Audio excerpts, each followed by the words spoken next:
La vulgarisation des textes réglementaires sur le travail temporaire dans la région du Sud était le menu d'un atelier de travail dont les participants venus des 4 coins de la région s'associent pour réfléchir sur la situation des temporaires et apporter des solutions aux problèmes. Présidé par le délégué régional du ministère de l'Emploi et de la formation professionnelle pour le Sud, il s'agit pour les parties prenantes de rehausser de manière significative les procédés d'insertion socio-professionnelle. Au cours de ces travaux, il sera question de procéder à la vulgarisation des textes, non sans avoir soulevé toutes les problématiques qui tournent tout autour de ce secteur d'activité qui est en pleine expansion dans la région du Sud.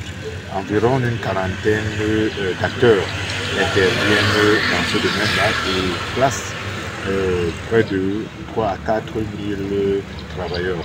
Dans la région du Sud, la problématique du chômage a abouti à une déclaration de plan d'action ainsi qu'un mécanisme de suivi d'évaluation de leur mise en œuvre qui ont d'ailleurs établi un lien politique essentiel entre l'emploi et la lutte contre la pauvreté. Sur les 15 entreprises d'essence, seulement 4 ont présenté un rapport d'activité, soit 26,66%.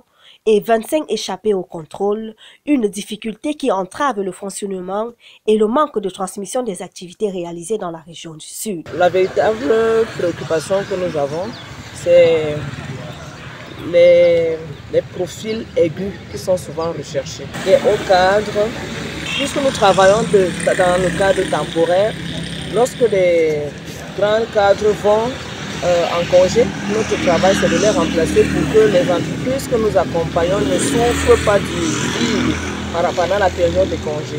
Rendu au terme de cet atelier, l'une des recommandations qui a été formulée est la sensibilisation des acteurs sur le contenu des textes réglementaires régissant le travail temporaire et évaluer le niveau de mise en œuvre du dispositif juridique rénové dans la région du Sud.